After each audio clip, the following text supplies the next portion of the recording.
Live from our 7 Tasmania studios, your nightly news with Kim Miller begins now. Good evening, everyone. Tasmania's mask mandate comes into effect from midnight. Everyone over the age of 12 will need to wear masks in all indoor settings except in residences as exposure sites in the state continue to grow.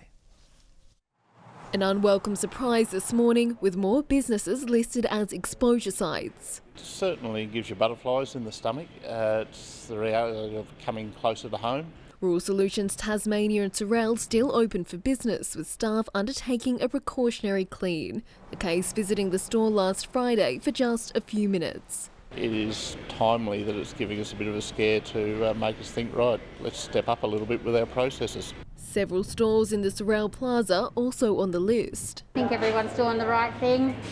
As long as everyone masks up and sanitised, we should be okay. 3 new cases confirmed today, all interstate arrivals, bringing the total to 10. And after testing wait times of up to 5 hours in Launceston yesterday, the Police Minister has this reminder. If you've been in a low-risk COVID area, that you don't need to get tested unless you do show symptoms. But many Tasmanians, including those in the Sorell community, have been left feeling nervous. Very upset about it, but there's not much you can do other than do what they tell you. I wanted to be really cautious about it. Yeah, I just don't want to get COVID. I had been wearing masks since last week in any event, but I was really surprised how few people are wearing masks. From tomorrow, it will be mandatory for everyone aged 12 and above to wear masks indoors. What you're doing is not only protecting yourself, you're protecting your loved ones and you're protecting other Tasmanians. Those who refuse could face a fine of almost $800. There's a role for police in all these things. Will we be going into every business to look at compliance? No, we won't. And the onus will also be on businesses and workplaces to actually make sure people are wearing the mask. And there are now additional restrictions in place for Tasmanians wanting to travel to WA. Anyone who arrives in the state from today will be required to undertake 2 weeks in isolation. Disappointing news for those hoping to visit loved ones for Christmas. Next side, 7 Tasmania News. Hospitality is taking yet another hit as Tasmania prepares for masks to become mandatory. One pub is tipping tradie break-up night, typically the busiest of the year, will instead be quieter than ever. 'Twas the night before the mask mandate, but hospitality is already reeling. I think there's the scare of if you get caught somewhere, you might miss out on Christmas being locked down. Bookings have plummeted at ALCHEMY as patrons prepare to mask up indoors from tomorrow. The new rule coming a week out from what's usually an annual gold rush for pubs. The tradie knockoff will probably be the biggest night affected. Many shoppers are already on the front foot, covering up ahead of the mandate affecting all indoor settings, including offices, restaurants, public transport and supermarkets. Avenue Records welcomes the move if it means no more lockdowns. I think, the more safety measures like this that don't actually influence movement, the better. Believing masks will be like a safety blanket to concerned consumers. I have spoke to a couple of customers that have been waiting for something like this to happen. Retailers are waiting to see the mandate's true impact, although that bath bomb shop has an ace up its sleeve for anxious shoppers. We are a little bit worried, but we are an online business, so it's not too challenging for us.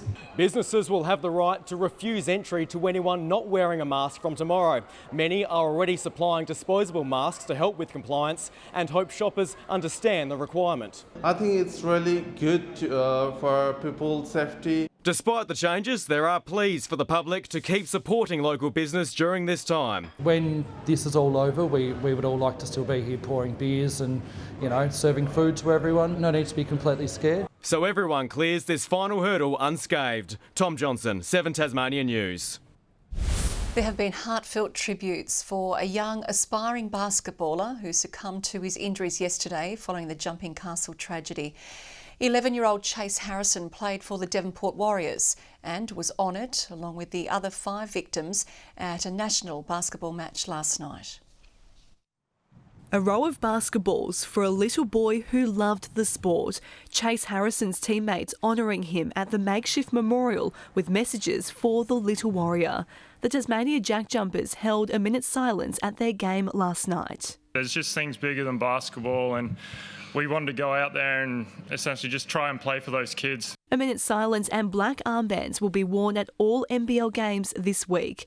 Chase's club, the Devonport Warriors, taking to social media saying Chase, seek out a basketball court lit up by the stars and keep shooting those hoops. Tears flowed and hugs were shared as mourners came to the school to grieve for a 5th day, including a classmate who visited the scene for the first time since the unthinkable event, while flowers were laid on behalf of the Tasmanian Governor in an emotional tribute. To be honest, I think everyone's still trying to process it, and everyone's still pretty much in shock and just trying to, I guess, get their head around how, this terrible thing has happened. The local council is speaking with those who worked on Melbourne's Burke Street Memorial with plans to preserve the thousands of tributes left outside the school.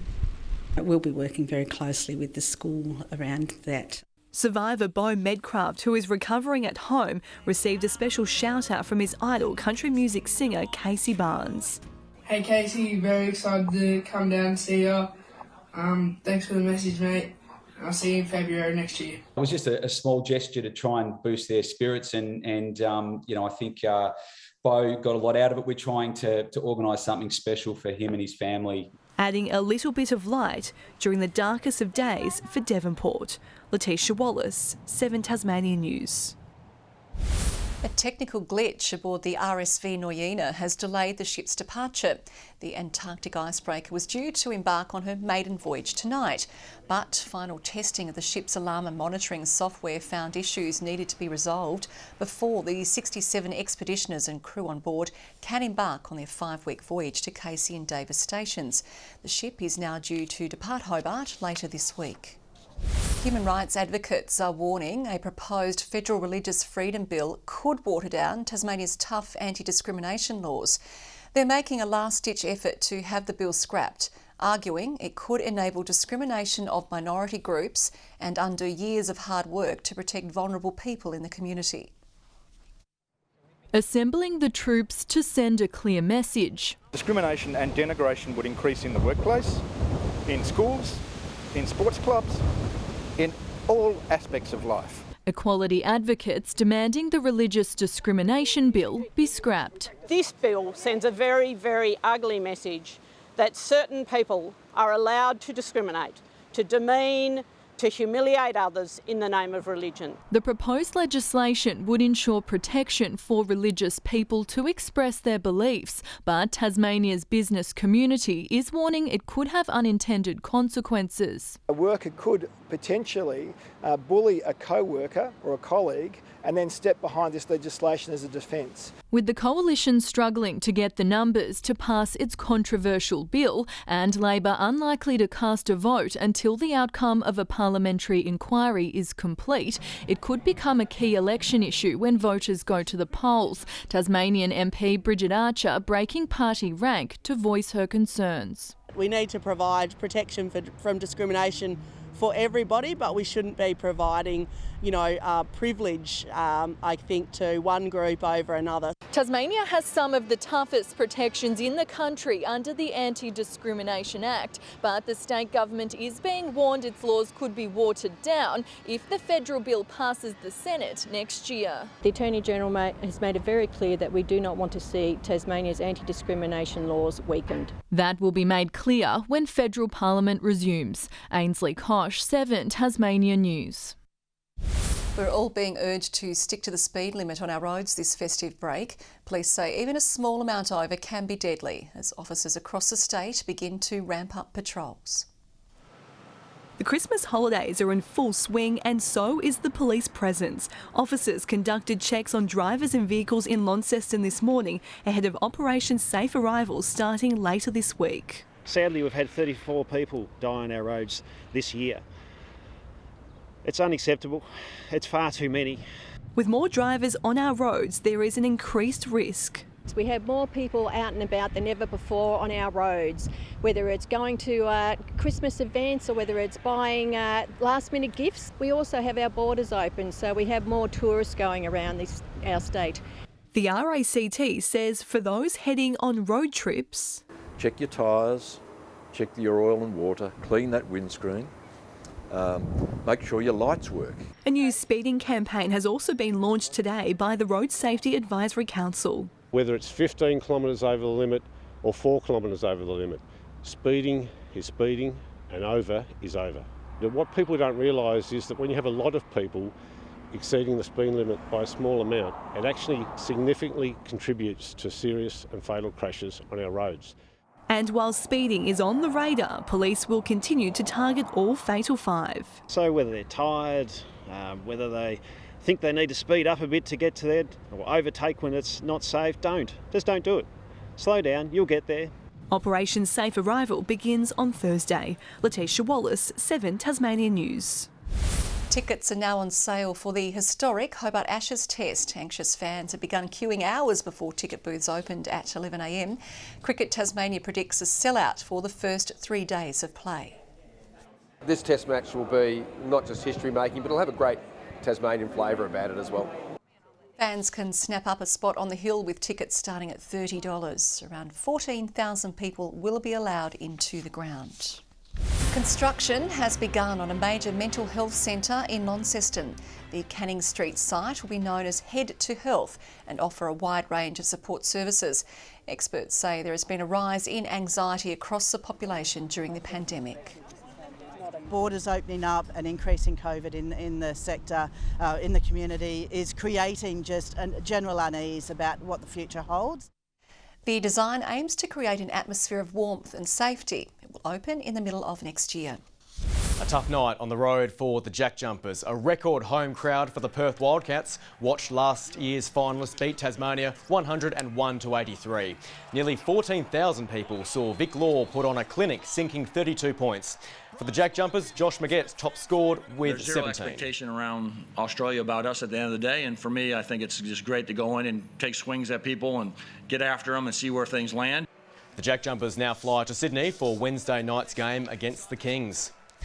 Good evening. 23 in Hobart today, Launceston 21, Devonport 19 and 18 in Burnie.